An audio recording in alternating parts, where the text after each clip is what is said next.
Hello दोस्तों, आप सभी को इस नए कहानी में स्वागत करती हूँ।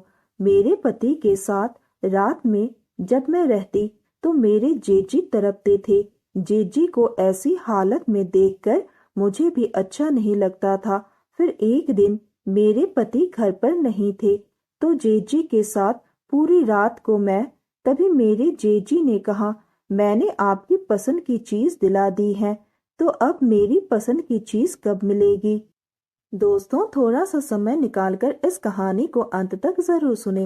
दोस्तों, आप लोग चैनल को सब्सक्राइब करना भूल जाते हैं। दोस्तों, आप सबसे रिक्वेस्ट है कि चैनल को एक सब्सक्राइब करें और वीडियो को एक लाइक करें। दोस्तों, आप लोगों की एक लाइक और सब्सक्राइब से बहुत ही मोटिवेशन मिलती है कि हम ऐसे ही कहानियाँ आप सबके समक्ष प्रस्तुत कर पाए। दोस्तों, हम बहुत ही मेहनत से कहानी लिखते हैं। आशा करती हूँ कि यह कहानी आप सबको पसंद आएगी। चलिए अब कहानी में आगे बढ़ते हैं और आपको यह कहानी सुनाते हैं। मेरा नाम प्रिया है और मैं यूपी की रहने वाली हूँ। मेरी शादी हो गई थी। मेरे जेठ जी अब 35 साल के हो चुके थे, लेकिन फिर भी वह कुंवारे थे। मेरे पति और मुझे एक साथ देखकर जेठ जी हमेशा तड़पते रहते थे। जब घर में रात को मैं और मेरे पति साथ में रहते थे तो जेजी हमें देखकर बहुत परेशान होने लगते थे। इसलिए जब मेरे पति कहीं बाहर जाते थे तो वह मौका पाकर जेजी मुझे अपने कमरे में बुला लेते थे या फिर देर रात मेरे कमरे में ही चले आते थे। एक दिन जेजी ऑफिस से देर से आए। जब ऑफिस से वापस आए तो सीधे अपने कमरे में चले गए।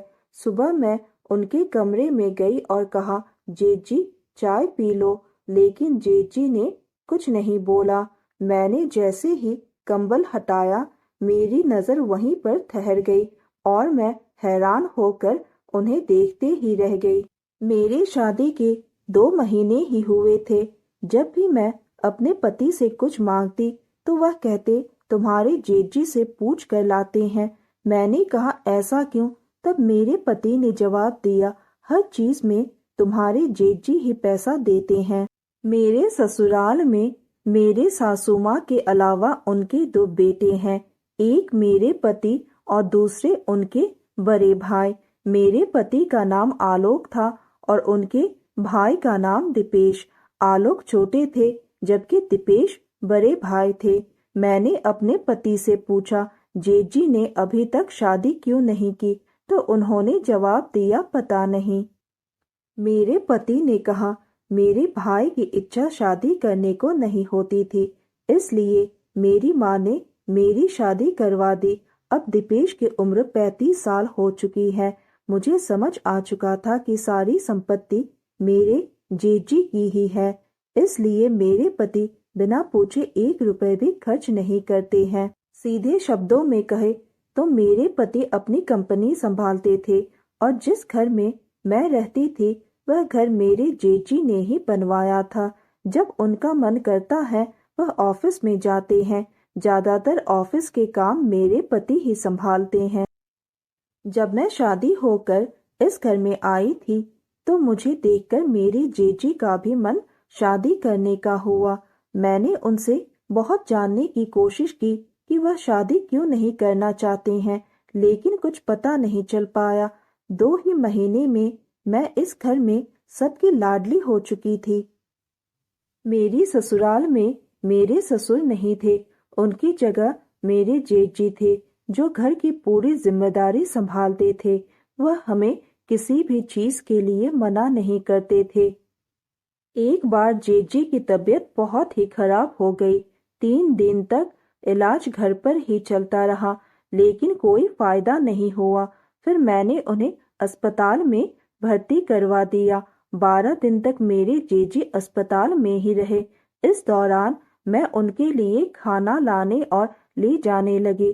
इस वजह से मैं बहुत थक चुकी थी। 12 दिन बाद जब उन्हें घर लाया गया तो मुझसे घर का काम नहीं हो रहा था। हमारे घर में नौकरानी तो थी, लेकिन मेरे ही हाथ से सबको खाना पसंद आता था। इस बहाने मेरे जेजी से मेरे कुछ ज्यादा ही अच्छे संबंध बनने लगे थे।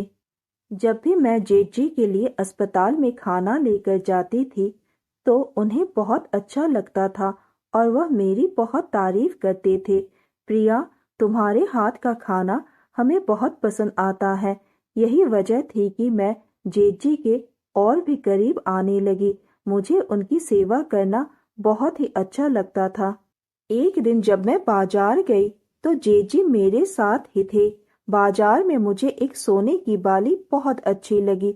मैंने सोचा क्यों ना आजमा कर देखो कि जेठ जी मेरे बारे में क्या सोचते हैं। मैंने कहा, जेठ जी, मुझे यह सोने की बाली बहुत पसंद है, पर क्या करो, मेरे पास तो पैसे भी नहीं है कि मैं अपनी शौक पूरा कर सकूं। तभी मेरे जेठ जी ने कहा, कोई बात नहीं, अगर आपको पसंद है तो आप इसे ले लो, मैं इसके पैसे दे देता हूँ। उस सोने की बाली को लेकर मैं बहुत ही खुश हो गई थी। मेरी तो मानो खुशी का ठिकाना ही नहीं था। बहुत दिनों से मन कर रहा था कि एक सोने की बाली लूं, पर इनसे कहने की हिम्मत नहीं हो रही थी और अगर मांगने भी जाती तो वह जेठ जी के अनुमति के बिना मुझे कुछ भी नहीं देते, इसलिए मैंने उनसे मांगी ही नहीं। तभी मेरे जेठ जी ने कहा, मैंने आपकी पसंद की चीज दिला दी है, तो अब मेरी पसंद की चीज कब मिलेगी? मैंने कहा, क्या कहना चाहते हैं आप?